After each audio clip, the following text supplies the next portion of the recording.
Recording in progress. 하나님 아버지,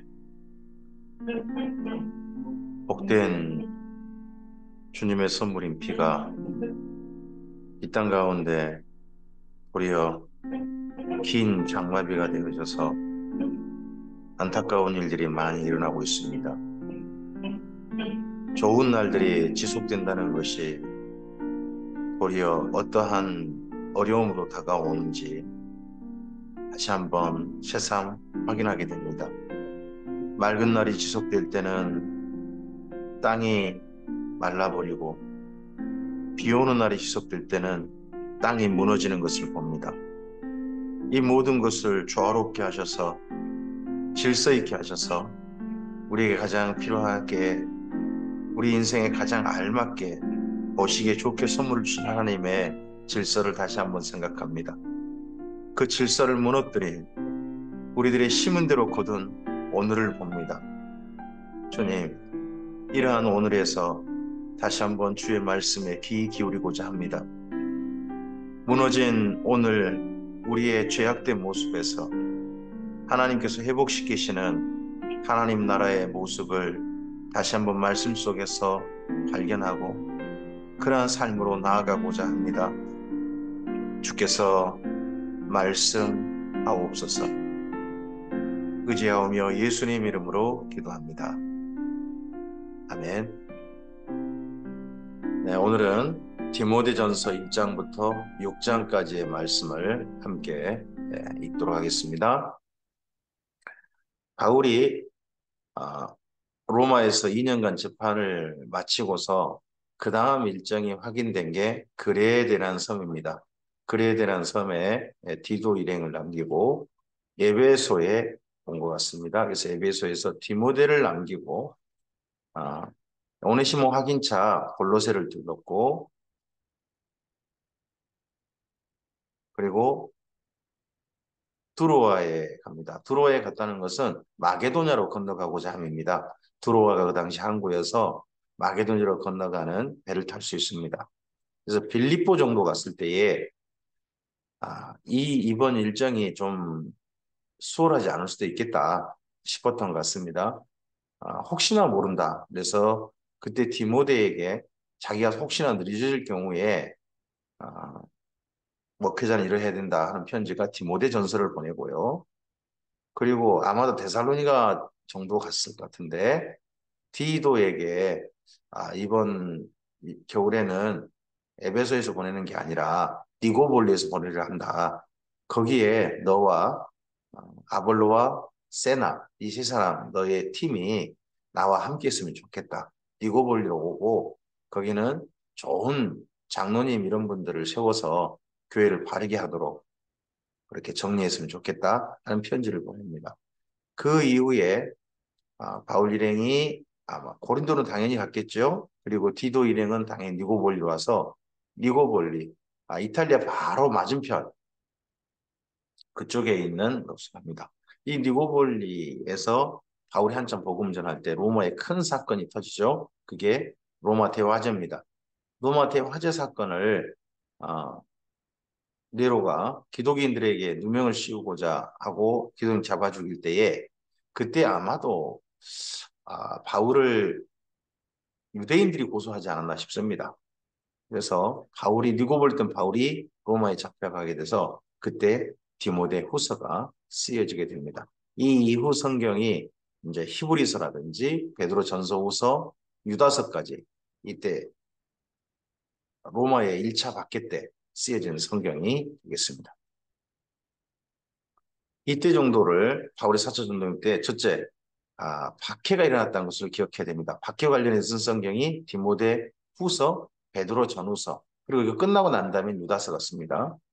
그리고 유대인의 핍박이 여전하고, 그리고 거기다가 1차 박해까지 더해져서 쓰여진 성경이 히브리서가 됩니다. 그리고 이미 신앙의 영지주의가 교회들을 괴롭히고 있습니다. 그 때문에 쓰여지고 있는 대표적인 성경이 베드로 후서, 유다서가 되겠습니다. 이 중에서 디모데전서입니다. 디모데전서, 목회자가 교회에서 어떤 역할을 해야 되는지, 또 직분자가 어떤 역할을 해야 되는지, 그러한 부분에 초점이 맞춰져 있습니다. 그래서 디모데전서를 흔히 목회서신이라고 합니다. 디모데전서 1장입니다. 우리 구주 하나님과 우리의 소망이신 그리스도 예수의 명령을 따라 그리스도 예수의 사도된 바울은 믿음 안에서 참 아들 된 디모데에게 편지하노니 하나님 아버지와 그리스도 예수 우리 주께로부터 은혜와 긍휼과 평강이 내게 있을지어다. 바울이 다른 편지와 비교되게 디모데에게 보낼 때는 한 가지 단어가 들어갑니다. 문안할 때 그게 긍휼입니다. 보통은 은혜와 평강이 너희에게 있을지어다 하시는데 그렇게 바울이 그렇게 하는데 긍휼이라는 단어가 디모데에 들어갑니다. 바울 보기에 참 안타까운 한 사람, 참 좋은 사람인데 그 개인적인 몸 상태가 좀 안타까운 사람이 디모데이지 않을까 싶습니다. 내가 마게도냐로 갈 때에 너를 권하여 디모데를 권하여 예배소에 머물라 한 것은 어떤 사람들을 명하여 다른 교훈들을 가르치지 말며 그러면 그 당시에 예배소에 이미 다른 교훈을 가르친 자들이 나타났다는 거죠. 신하와 끝없는 족보에 몰두하지 말게 하려 함이라. 이런 것은 이런 다른 교훈을 가르치거나 신화에 몰두하거나 끝없는 족보에 몰두하거나 이런 것은 믿음 안에 있는 하나님의 경륜을 이룬 보다 오히려 변론을 내는 것이다. 하나님의 경륜이란 하나님의 전반적인 계획을 의미하고 이 단어는 에베소서에서 처음으로 등장했죠. 이 교훈의 목적은 율법의 중요한 목적은 청결한 마음과 선한 양심과 거짓이 없는 믿음에서 나오는 사랑이거든요. 아, 하나님께서 주시는 이 경륜을 이루는데 율법이 사용될 수 있습니다. 구약 성경이 사용될 수 있는 거죠. 그게 청결한 마음, 선한 양심, 거짓 없는 믿음에서 나오는 사랑이라는 겁니다. 근데 이를 사람들이 이해에서 벗어나 헛된 말에 빠져.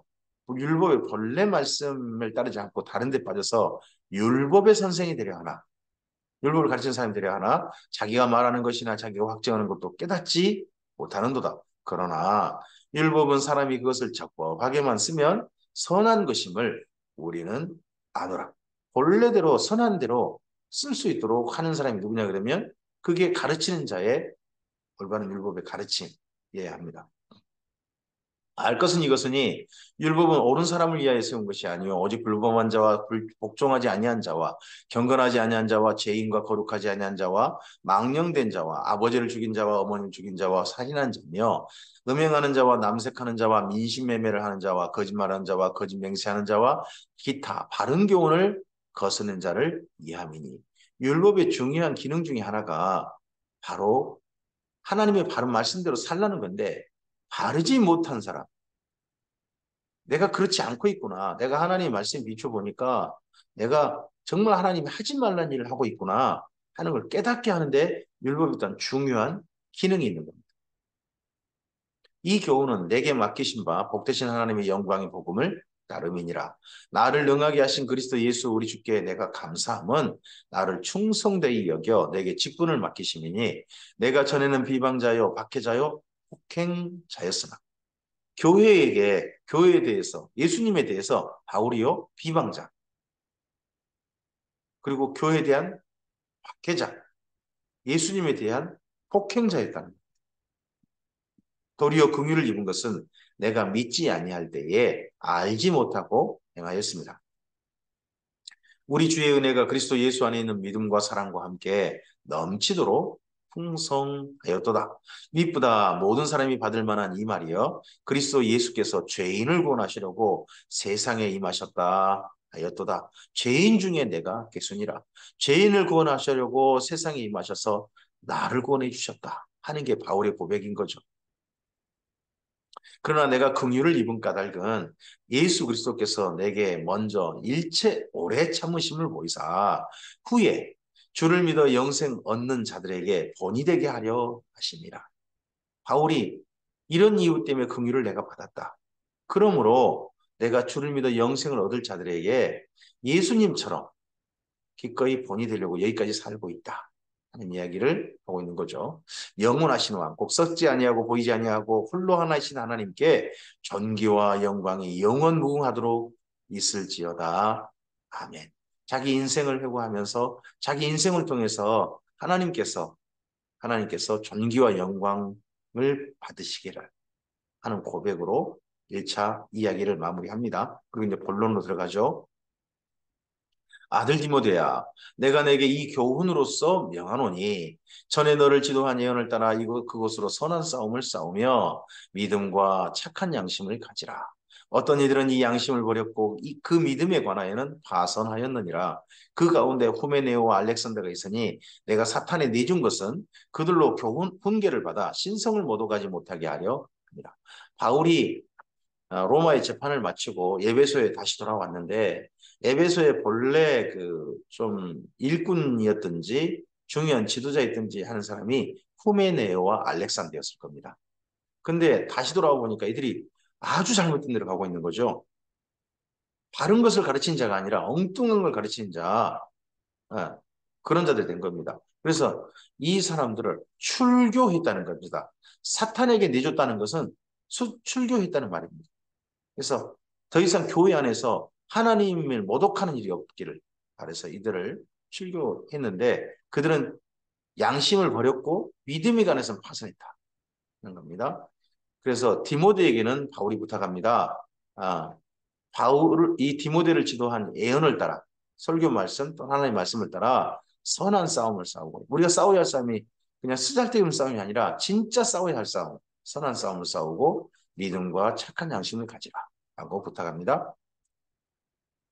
디모데 전서 2장입니다. 그러므로 내가 첫째로 권하노니 바로 방금 첫 번째 말했던 지도한 예언을 따라 하나님 안에서 선한 양심과 착한 마음을 가지고 살아라고 했는데 그런 가운데서 첫 번째로 권하오니 모든 사람을 위하여 간구와 기도와 도구와 감사를 하되 임금들과 높은 지위에 있는 모든 사람을 위하여 하라.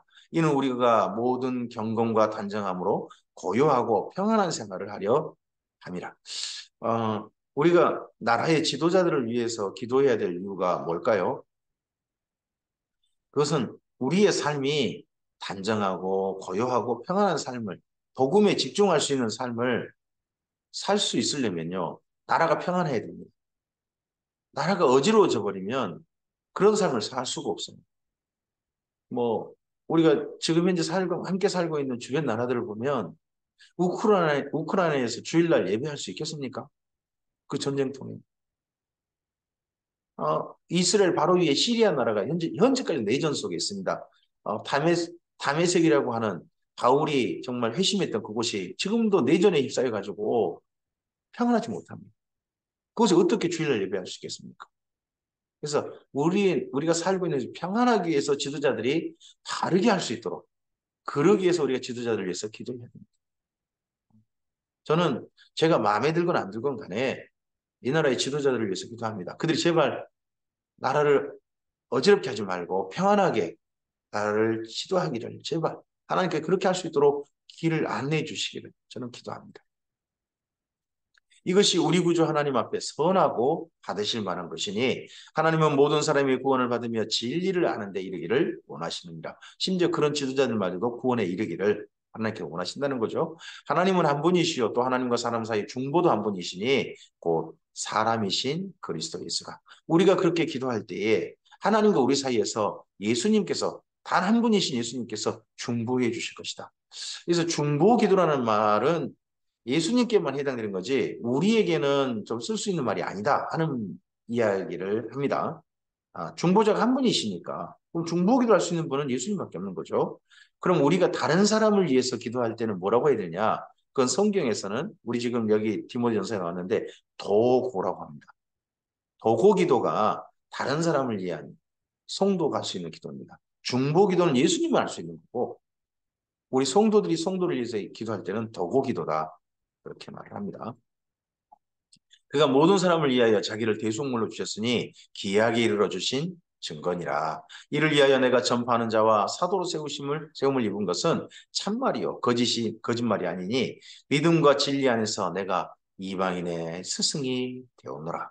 이러한 예수님을 위하여 중보자이신 예수님을 위하여 내가 정말 사도와 복음을 전파하는 자 이런 예수님을 전파하는 자가 되었다 하는 것에 대해서 다시 한번 감사하고 자긍심을 갖는 바울입니다. 그러므로 각 처에서 남자들이 분노와 다툼이 없이 거룩한 손을 들어 기도하기를 원하노라. 남자들의 경건이 뭘까요? 남자들의 경건은 기도에 있습니다. 기도함에 있습니다. 남자들이 손으로 할 수 있는 자칫하면 나쁜 일이 있습니다. 그게 손을 안 좋은 데 쓰는 겁니다. 분노와 다툼에 쓰는 겁니다. 근데 그렇지 말고 남자들의 손이 경건해진다는 것은 기도하는 손이 되는 겁니다. 기도한다는 것은요, 이스라엘 민족이 말하는 기도는 우리 흔히 말하는 하나님께 뭔가 해주세요. 하나님께 말씀드리는 기도도 기도입니다. 근데 그 손으로 성경을 읽고 그 손으로 하나님 말씀을 듣는 데 사용하는 것도 기도라고 이스라엘 민족은 믿습니다. 그래서 이스라엘 민족은 사실 기도 때 많은 말씀을 암송한다고 합니다. 이스라엘 민족이 어디 그 기도하는 자리 보면 몸을 앞뒤로 막 하면서 그 손에 뭔가 들고 하고 있습니다. 그게 뭐냐 그러면 말씀 암송하는 그런 모습이라고 합니다. 그게 그들의 기도입니다. 그래서 기도는 두 가지 다 할 수 있다. 하나님께 우리 말씀드리는 기도도 할 수 있고 하나님 말씀을 기억하는 기도, 말씀을 읽는 기도, 말씀을 암송하는 기도도 한다. 하는 겁니다. 또 이와 같이 여자들의 경고는요. 여자들도 단정하게 옷을 입으며 소박함과 정절로서 자신을 단정하고 따은 머리와 금이나 진주나 값진 옷으로 하지 말고 여기 지금 에베소라는 도시가요. 그 당시에 제2의 로마라 불리는 가장 발전된 도시 중에 하나입니다. 가장 잘 사는 사람들이 사는 겁니다. 근데 그곳에 산다면 당연히 여인들이 어떻게 자신을 치장할 수 있겠습니까? 그 당시 로마의 최고 화려한 옷으로 옷차림하고 그 예배 장소에 올 수도 있지 않겠습니까? 하나님 앞에 신앙생활 할 수도 있지 않겠나요? 근데 그런 걸로 자기를 단정하지 말고 단정하게 옷은 단정하게 소박함과 정절로서 그리고 오직 선행으로서 착한 일로서 자기를 단정하라. 이게 남자들은 선으로서 기도함으로 하나님 앞에 자신을 경건하게 하고 여인들은 정절과 정숙으로서 그리고 또한 선행으로서 하자는 겁니다. 왜 정절이란 말이 들어갔냐 그러면 그 당시 로마가 이미 자유위원회입니다. 지금 우리나라 기독교에서 차별금지법 반대한다 그러면서 성윤리에 대한 걱정을 많이 하죠. 근데 이 성윤리가 망가질 때가 언제냐 그러면 바로 이때입니다. 이미 이때 다 망가져 버렸습니다. 망가져 있어요. 그러니까 바울이요. 교회는 결코 그러한 성률에 따라가서 안 된다.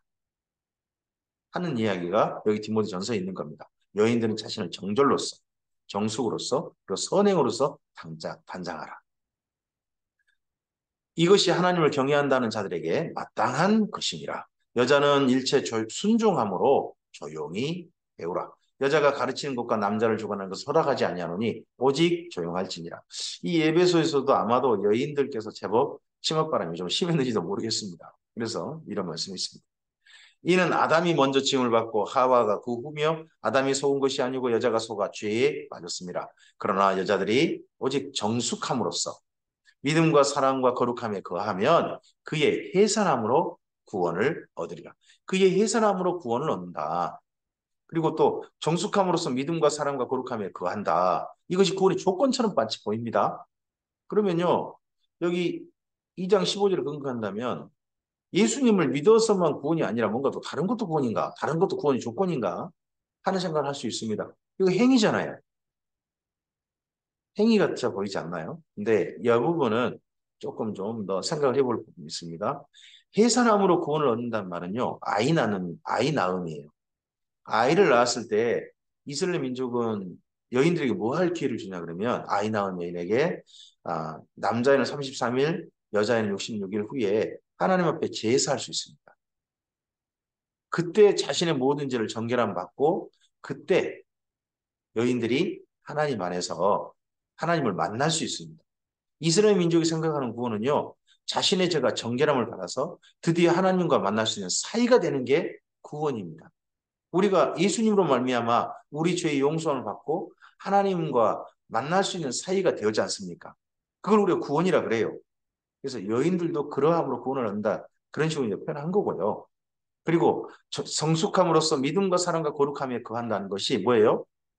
우리가 그렇게 구원받았다는 증거인 거죠. 증거. 표징. 그래서 이걸 다른 말로 하면 성화라고 해요. 우리의 성화가요. 우리가 하나님 안에서 거룩하게 하나님의 사람답게 바뀌는 게 내가 받은 구원받은 증거가 될 수 있는 거예요. 증거. 확실한 증거. 디모데전서 3장입니다. 미쁘다 이 말이요. 곧 사람이 감독이 직분을 얻으려 하면 선한 일을 사모하는 것이라 함이로다. 직분자에 대한 이야기입니다. 그러므로 감독이라고 했는데 다른 말로 하면 장로님이 됩니다. 책망할 것이 없으며 한 아내의 남편이 되며 절제하며 신중하며 단정하며 나그네를 대접하며 가르치기를 잘하며 특별하게 모든 조건들이 다 이해가 되는데 일부러 한 아내의 남편이 되며라는 말을 넣습니다. 그 말은 그 당시 에베소 같은 데서 성적으로 상당히 좀 지금 현재 우리가 생각하는 정도가 아니라 자유분방했다. 문란했다는 게 보입니다. 그냥 한 남자가 여자를 열어두거나 한 여자가 자기 남편 두고 애인을 열어두거나 하는 게 일반적으로 통용되는 그거 뭐 어쨌대 하는 시대가 그때 에베소 그때였다는 거죠. 그러니까 일부러 한 아내의 남편이 되며 하는 표현을 일부러 넣습니다. 그리스도인들 확실한 증거가 뭔가요? 남편과 아내 사이에 정절을 지키는 겁니다. 서로 간에. 그리고 가르치기를 잘하면 하는 내용이 들어가 있죠. 술을 즐기지 아니하며 구타하지 아니하며 오직 관용하며 다투지 아니하며 돈을 사랑하지 아니하며 자기 집을 잘 다스려 자녀들로 모든 공손함으로 복종하게 하는 자라야 할지며 사람이 자기 집을 다스릴 줄 알지 못하면 어찌 하나님의 교회를 돌보리요 하고 후에 누군가가 삽입해 놨습니다. 본래 있는 디모데전서에 여기 가로쳐져 있잖아요. 정말 그렇다. 사람이 자기 집을 다스릴 줄 알아야 하나님의 교회를 돌보는 거 아니겠느냐 하는 거죠. 우리 동양 사람 같으면 아마 우리나라 분이 그 다음에다가 첨삭해 놨다면 뭘 말했을까요? 수신제가 치국평천 아니겠는가? 뭐 이런 말을 써놨을까요? 그럼 비슷하게 누군가가 지금 말을 붙여놓으신 거죠. 새로 입기한 자도 말지니 교만하여져서 나귀를 정죄하는 그 정죄에 빠질까 하며 또 외인에게도 선한 증거를 얻은 자라야 할지니 비방과 마귀의 올매에 빠질까 염려하라. 처음 이제 막 교회에 들어온 사람이 그 사이에서 참 뭐랄까 에베소에서 잘 나가는 사람이라고 바로 장로 일을 하시오. 그래서는 안 된다는 거고요. 네. 그리고 또 교회 밖에 있는 사람들한테도 저 사람 참 괜찮은 사람이에요. 이 사람을 장로 세우려고 하는데 어떻게 생각하세요? 했을 때 그 사람이 정말 그 사람 장로 교회에 그렇게 직분자 된다고요? 괜찮은 사람이에요. 밖에 있는 사람에게도 증거를 얻은 사람이야. 하고 말합니다. 이와 같이 장로와 함께 이와 같이 집사들도 정중하고 일구이연을 하지 아니하고 술에 임박이지 아니하고 더러운 일을 탐하지 아니하고 깨끗한 양심의 믿음의 비밀을 가진 자라야 할지니 이에 이 사람들을 먼저 시험하여 보고 그 후에 책망할 것이 없으면 집사의 직분을 맡게 할 것이요. 집사들은요 먼저 시험하여 보고 그 후에 책망할 것이 없으면 집사의 직분을 맡기게 해라 하는 내용이 좀 특별히 들어가 있습니다. 여자들도 이와 같이 정숙하고 모함하지 아니하며 절제하며 모든 일에 충성된 자라야 할지니라. 이 여자들이란 집사의 아내들은 이런 표현일 수도 있다라고 많은 분들이 이해합니다. 왜냐 그러면 그 다음에 12절에 바로 집사들은 한 아내의 남편이 되어라고 되어 있어요. 그래서 이때 당시에 디모데 전서를 쓸 당시에는 여자분들은 집사가 거의 없었을 것이다. 하고 보는 견해도 있습니다. 그래서 집사들은 한 아내의 남편이 되어 자녀와 자기 집을 잘 다스린 자일지니 집사의 직분을 잘하는 자는 아름다운 지위와 그리스도 예수 안에 있는 믿음에 큰 담력을 얻느니라 합니다. 여기 집사라는 것은 교회를 섬기는 자들이거든요. 섬기는 자들. 그래서 집사 안에는요. 사실은 누구도 들어가냐 그러면 교회를 섬긴 자 안에 목회자도 집사입니다.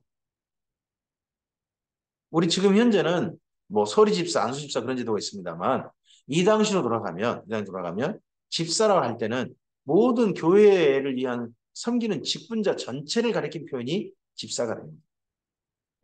이런 부분들은 또 한편 지금과는 조금 집사 제도에 대한 개념을 달리한다 하는 것은 이해하시고 보셨으면 좋겠습니다. 내가 속히 내게 가기를 바라나 이것을 내게 쓰는 것은 이 디모데전서를 쓰는 이유를 좀 살짝 밝히고 있죠. 만일 내가 지체하면 이게 이제 만약의 경우에 지금 석기 들어가기를 원해요. 근데 혹시나 모른다는 거죠. 지금 일정을 마침 소화하다 보니까 조금씩 지체되고 있다는 거죠. 원래 생각보다. 그러다 보니까 내가 에베소에 너랑 약속한 기한 내에 돌아가지 못할 수도 있다. 만약 그렇게 된다면 너로 하여금 디모데로 하여금 하나님의 집에서 어떻게 행해야 할지를 알게 하려 함이니 이 집은 살아계신 하나님의 교회요 진리의 기둥과 터니라. 크도다 경건의 비밀이여 그렇지 않다 하느니 없도다. 이 경건의 비밀이란 예수님이에요. 바울이 말하는 경건의 비밀은 다른 게 아닙니다. 예수님입니다. 우리가 하나님의 교회에 경건하게 살아간다는 것은 이 비밀을 가진 자들의 특징입니다. 비밀이란 하나님의 비밀인 예수님이 우리한테 품어진 겁니다. 그 품어진 예수님으로 말미암아 사는 삶이 경건이죠. 그 경건에서 바로 시작이 되신 예수님은요. 그는 육신으로 나타나신 바 되시고 영으로 의롭다 하심을 받으시고 천사들에게 보이시고 만국에게 전파되시고 세상에서 믿음 받으시고 영광 가운데 올려지셨느니라. 자, 3장 10절 보시면 경건의 비밀하고 누구를 이야기합니까? 예수님을 이야기하지 않습니까? 그래서 우리의 모든 삶의 시작은 예수님으로부터 출발합니다. 경건의 비밀, 예수님께 있습니다.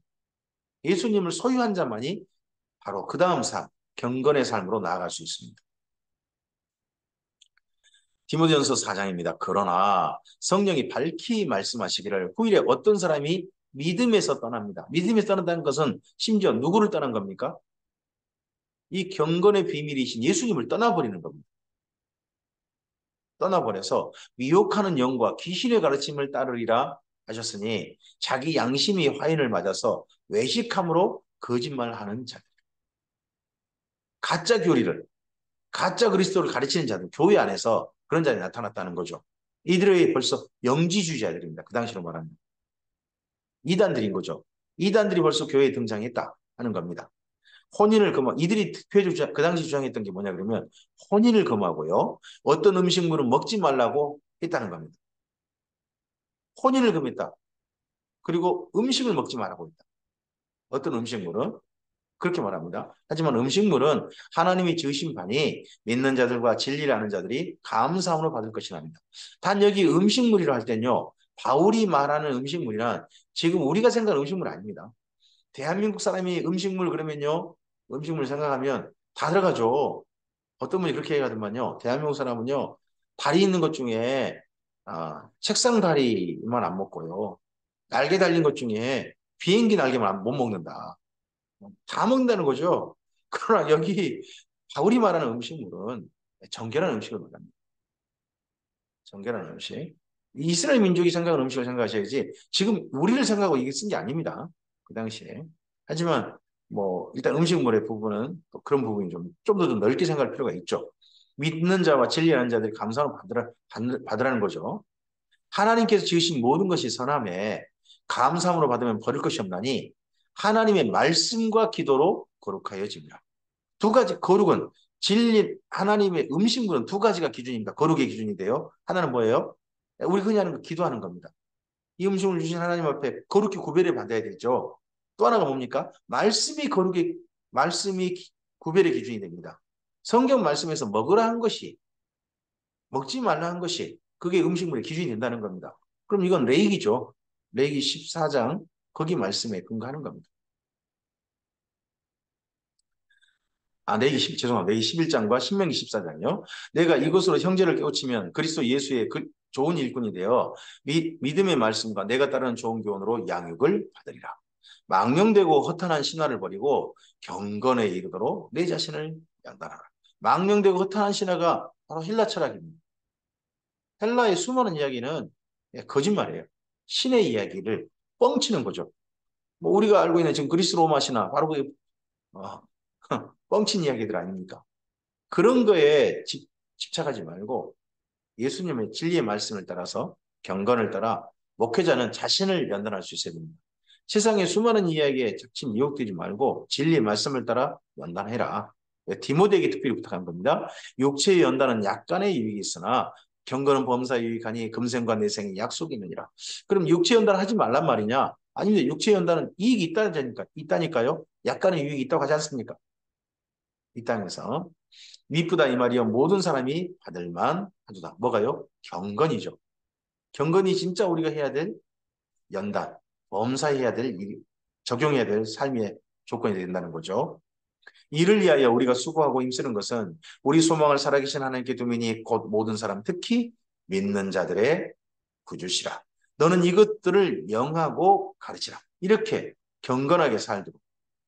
남자들은 그 손을 들어서 기도하는 일에 손을 사용하고 여성들은 자신을 정숙하고 정결하고 그리고 선행하는 일로 하나님 앞에 인생을 드리도록 특별히 이렇게 살 수 있도록 장로들과 집사들이 교회를 지도할 수 있도록 명하고 가르치라 하고 부탁하고 있습니다.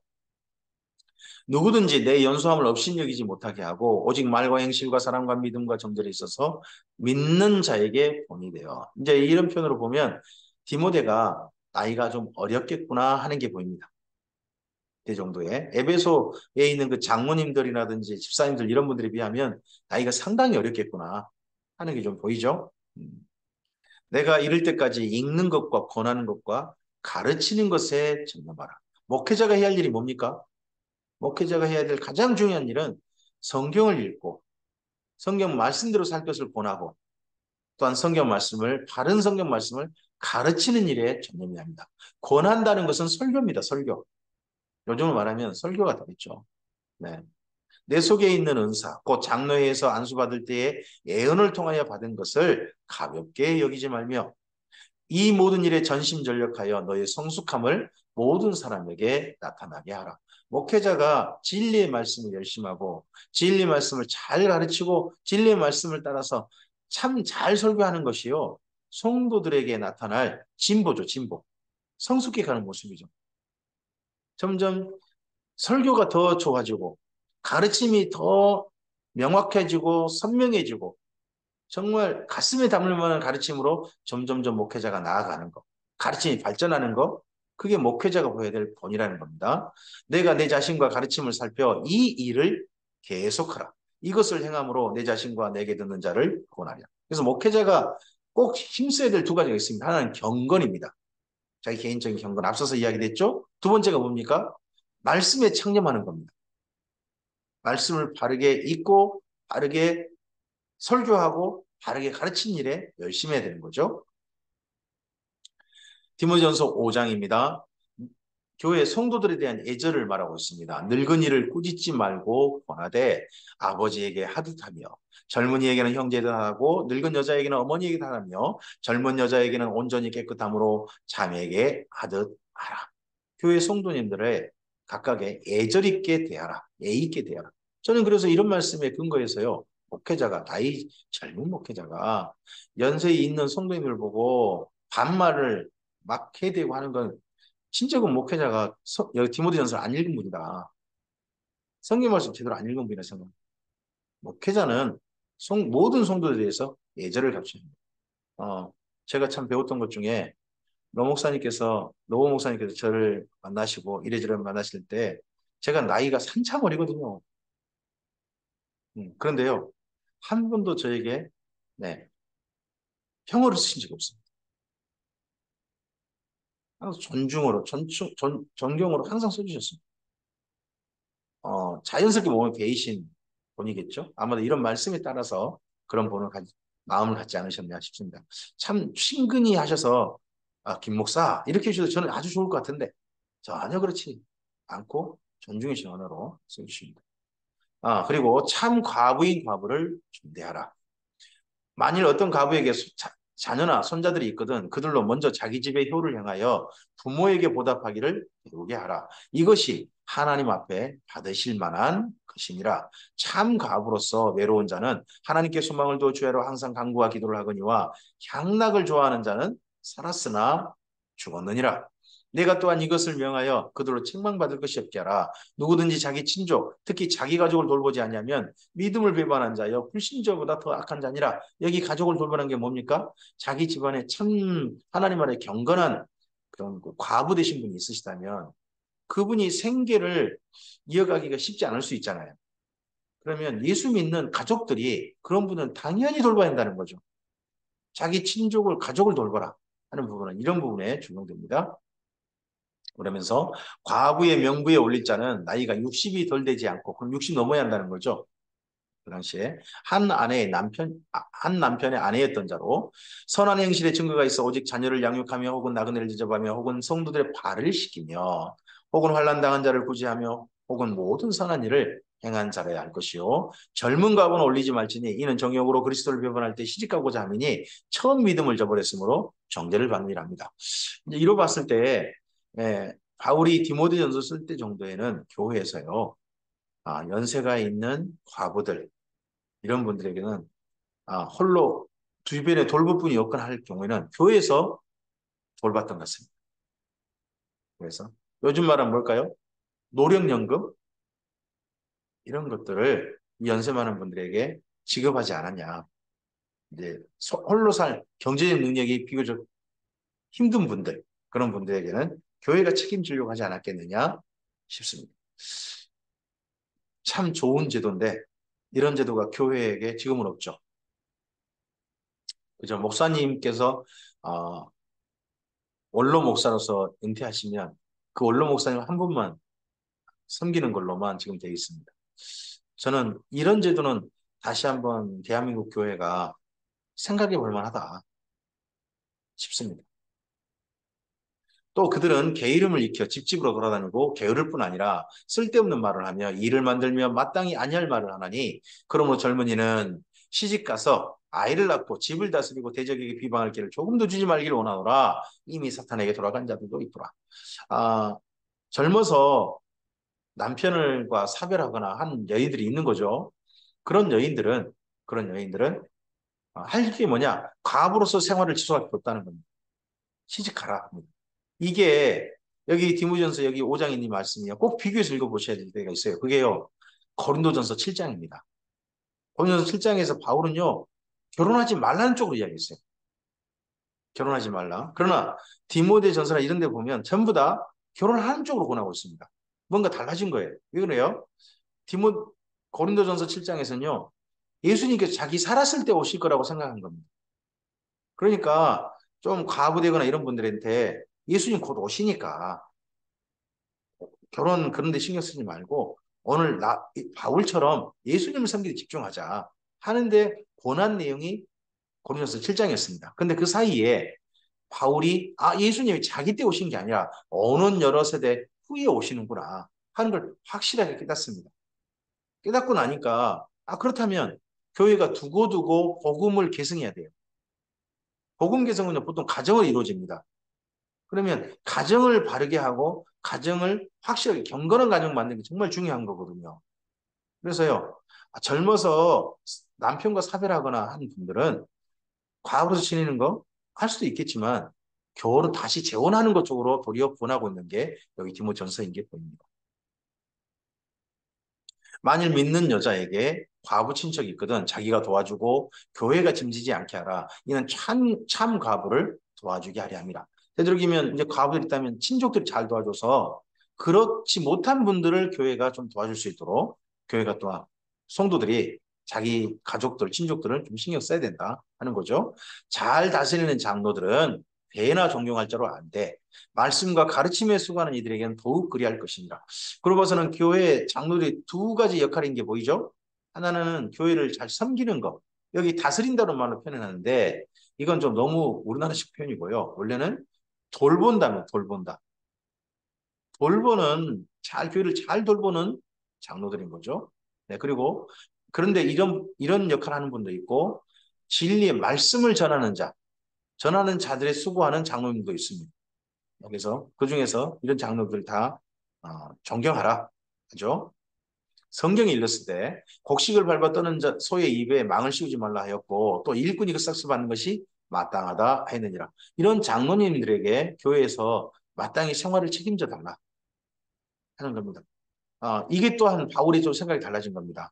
앞서서 바울은요, 사도행전 20장 같은 데 보면 장로님들한테 너희가 너희 생활을 책임지면서 자기 스스로 책임지면서 다른 사람 돌보는 것까지 해라 라고 부탁을 했거든요. 그걸 보고 자비량이라고 해요.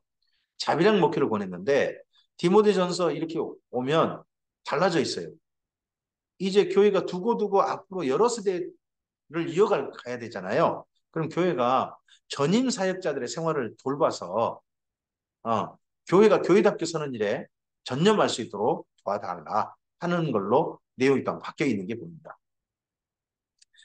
이런 장로에 대한 고발은 두세 증인이 없으면 받지 말 것이요. 두세 증인이 있어야 받되 범죄한 자들은, 이 범죄한 자들은 누굽니까? 장로 중에 범죄한 자들입니다. 장로 중에 범죄한 자들은요, 모든 사람 앞에 꾸짖어 나머지 사람들로 두려워하게 하라. 장로들의 죄는 쉬쉬하란 말이 아닙니다. 장로들이 죄를 지었다? 목회자가 죄를 지었다? 말씀에 섬기는 장로가 목회자잖아요. 그런 사람이 일단 모든 사람 앞에 꾸짖어야 한다는 거죠. 그래서 나머지 사람들도 두려워하게 해야 됩니다. 이게 필요합니다. 하나님과 그리스도 예수와 택하심을 받은 천사들 앞에서 내가 엄히 명하노니 너는 편견이 없이 이것들을 지켜 모든 일에 불공평하게 하지 말고 아무에게나 경솔히 안수하지 말고 모든 사람의 죄에 간섭하지 말며 너 자신을 지켜 정결하게 하라. 모든 사람을 대할 때 공평무사하게 대하라. 그런 말이죠. 이제부터 물만 마시지 말고 내 위장과 자주 나는 병을 위하여 포도주를 조금씩 쓰라. 이것은 디모데 개인적으로 하는 고민인 것 같죠? 디모데가 참 불쌍하다고 하는데 그게 뭐가 있냐면 자주 나는 병이 있답니다. 위장과 자주 나는 병이라고 하지 않습니까? 예를 들어서 신경성 이염 또는 신경성 대장 질병 이런 게 여기 디모데에게 있는 것 같습니다. 너무 마음에 다른 사람 마음을 많이 쓰다 보니까 마음으로서 좀 생기는 병이 있는 것 같습니다. 예. 어떤 사람의 죄는 밝히 드러나 먼저 심판에 나아가고 어떤 사람의 죄는 그 뒤를 따르나니 이와 같이 선행도 밝히 드러나고 그렇지 아니하는 것도 숨길 수 없느니라. 디모데전서 6장입니다. 무릇 멍이 아래에 있는 종들은 자기 상전들을 범사에 마땅히 공경할 줄 알지니 이는 하나님의 이름과 교훈으로 비방을 받지 않게 하려 함이라. 믿는 상전이 있는 자들은 그 상전을 형제라고 가볍게 여기지 말고 더 잘 섬기게 하라. 이는 유익을 받는 자들이 믿는 자요 사랑을 받는 자들이니라. 너는 이것들을 가르치고 권하라. 누구든지 다른 교훈을 하며 바른 말, 곧 우리 주 예수 그리스도의 말씀과 경건에 관한 교훈을 따르지 않으면 그는 교만하여 아무것도 알지 못하고 변론과 언쟁을 좋아하는 자니 이로써 투기와 분쟁과 비방과 악한 생각이 나며 마음이 부패해지고 진리를 잃어버려 경건을 이익의 방도로 생각하는 자들의 다툼이 일어나느니라. 네, 하나님의 말씀을 따라서 바르게 살도록 권해야 됩니다. 그러기 위해서는 직장 생활 잘하라는 겁니다. 요즘으로 말하면 근데 여기 디모데전서 직장 생활은요. 고용된 사람들만 이야기하고 있습니다. 어떻게 보면 상전들에 대한 얘기가 없어요. 그래서 이것 때문에 기독교에 자칫하면 오해가 좀 생길 수 있습니다. 뭐 상전들은 그러면 그냥 어떻게 되고 밑에 고용된 사람만 바르게 해야 된단 말이냐. 결코 그렇지 않습니다. 에베소서라든지 골로새 같은 데 보셔야 되지 않습니까? 그리고 또 뭐 베드로전서라든지 그런 다 있잖아요. 그러니까 여기에서는 그쪽 언급을 그 다음에 좀 하지 않았습니다. 그리고 또 일반적인 성도들이 경건에 하나님 말씀에 따라서 바른 삶을 살 수 있도록 다른 교훈을 따르지 않도록 이걸 하는 것이 특별히 중요하다입니다. 그리고 경건을 이익의 방도로 결코 생각하지 않도록 우리가 하나님을 향한 신앙생활을요 나한테 뭔가 이익되기 위해서 신앙생활하는 거 이건 옳지 않은 겁니다. 그러나 자족하는 마음이 있으면 경건은 큰 이익이 되느니라. 우리가 세상에 아무것도 가지고 온 것이 없음에 또한 아무것도 가지고 가지 못하리니 우리가 먹을 것과 입을 것이 있은즉 족한 줄로 알 것이니라. 우리가 이렇게 살기 힘들죠. 좀 더 노후 생활을 편안하게 하고 사는 게 우리 현재 삶이라 결국 이렇게 살기 힘듭니다. 왜 이런 말을 했겠습니까? 그 당시 에베소도 늙어서도 편안해야 된다 해가지고 좀 더 돈을 많이 벌어야 된다, 좀 더 많이 가져야 된다 하는 것에 많은 사람들이 집중하고 있었을 것입니다. 교회도 마찬가지였을 것이고요. 그런 사람들한테 자족하는 마음이 있으면 참 된다 하는데 이 말을 얼마나 따랐을지는 저도 잘 모르겠습니다. 부하려 하는 자, 좀 더 많이 가지려고 하는 자들, 시험과 올무와 여러 가지 어리석고 해로운 욕심에 떨어지나니 곧 사람으로 파멸과 멸망에 빠지게 하는 것이다. 부하려 하는 자들은 심지어 구원에서 멀어질 수 있다. 경고합니다. 돈을 사랑하며 일만하게 뿌리가 되나니 이것을 탐내는 자들은 미혹을 받아 믿음에서 떠나 많은 근심으로서 자기를 찔렀도다. 여기 예배소에서도 바로 그런 사람이 있는 걸로 보이죠. 오직 너 하나님의 사람아 이것들을 피하고 의와 경건과 믿음과 사랑과 인내와 온유를 따르며 믿음의 선한 싸움을 싸우라. 영생을 취하라. 이를 위하여 내가 부르심을 받았고 많은 증인 앞에서 선한 증언을 하였도다. 네. 여기서 해야 될 선한 싸움이란 뭡니까? 하는 게 아닙니다. 악한 일 안 하고 경건하게 사는 겁니다. 우리가 선한 싸움 하라니까 나가서 선한 싸움? 그러면 싸워야 되는 건가? 사실은 우리가 경건하게 살고자 할 때 우리 삶 자체가 싸움이 됩니다. 다툼이 됩니다. 자꾸 우리를 이익으로 끌고 가려고 하죠. 사탄의 어떤 습관으로 끌고 가려고 하죠. 그럴 때 말씀에 집중하고 하나님께서 허락하신 일을 집중하고 그리고 내가 살아야 할 삶에 집중하는 것 자체가 싸움이 되는 거죠. 이런 싸움이 바로 선한 싸움입니다. 바른 신앙생활 하는 거. 만물을 살게 하신 하나님 앞과 본디오 빌라도를 향하여 선한 증언하신 그리스도 예수 앞에서 내가 너를 명하노니 우리 주 예수 그리스도께서 나타나실 때까지 흠도 없고 책망할 것도 없이 이 명령을 지키라. 기약이 이르면 약속된 날이 이르면 하나님이 그의 나타나심을 보이시리니 하나님은 복되시고 유일하신 주권자이시며 만왕의 왕이시며 만주의 주시오 오직 그에게만 죽지 아니함이 있고 가까이에 가지 못할 빛에 거하시고 어떤 사람도 보지 못하였고 또 볼 수 없는 이시니 그에게 존귀와 영원한 권능을 돌릴지어다 아멘 합니다. 어, 바울이요 편지를 쓸 때 독특한 특징이 있는데요. 자기 이야기를 마치면 아멘 하고 그 다음 이야기로 넘어가는 경우 있습니다. 한 가지 중요한 큰 단락이 끝나면 아멘 합니다. 그러고 난 다음에 그 다음 이야기로 넘어가요. 뭐 로마서라든지 이런 데도 볼 수도 있고요. 여기 디모데 전서에도 볼 수 있죠. 내가 이 세대에서 부한 자들을 명하여 마음을 높이지 말고 정함이 없는 재물에 소망을 두지 말고 오직 우리에게 모든 것을 우리 주사 누리게 하시는 하나님께 두며 선을 행하고 선한 사업을 많이 하고 나누어 주길 좋아하며 너그러운 자가 되게 하라. 부한 자들 이미 어느 정도 재산이 있어서 여기 에베소 교회 온 자들에게 이렇게 살아라 하고 권하라는 겁니다. 이것이 장래에 자기를 위하여 좋은 터를 쌓아 참된 생명을 취하는 것이니라. 그리고서 디모데야 망령되고 헛된 말과 거짓된 지식의 반론을 피함으로 내게 부탁한 것을 지키라. 이상 여기 디모데전서 전서에서 부탁한 거 있잖아요. 이 부탁한 것을 잘 지켜서 교회 지도자답게 살아라. 이것을 따르는 사람들이 있어서 믿음에서 벗어났느니라. 이런 벗어난 사람들을 결국 따르지 말고 바울이 부탁한 대로 바른 목회자가 되어달라 합니다. 그러면서 마지막에 은혜가 너희와 함께 있을지어다 합니다. 디모데에게 개인적으로 부탁하죠. 근데 맨 끝에 가면 은혜가 너희와 함께 있을지어다. 그러면 디모데 전서는요. 디모데 개인이 읽은 성경이 아니라 교회 공동체, 에베소 교회가 다 함께 모였을 겁니다. 적어도 에베소 교회의 지도자들은 모였을 것입니다. 그런 자리에서 함께 읽은 성경이 디모데전서일 겁니다. 그러니까 디모데 개인에게도 썼지만 에베소 교회도 썼기 때문에 목회 서신은 너희, 맨 마지막에 너희 한 사람이 아니라 공동체에게 인사하는 내용으로 디모데전서가 맞춰져 있습니다. 오늘 여기까지입니다. 내일은 우리가 이 다음에는 디도서를 읽어가도록 하겠습니다. 하나님의 말씀을 우리가 대할 때 각각의 목적에 맞게 읽으면 된다고 생각합니다. 디모데 전서를 통하여서 목회자에게 특별히 무엇을 부탁했는지 우리가 바르게 이해하는 그런 우리였으면 좋겠습니다.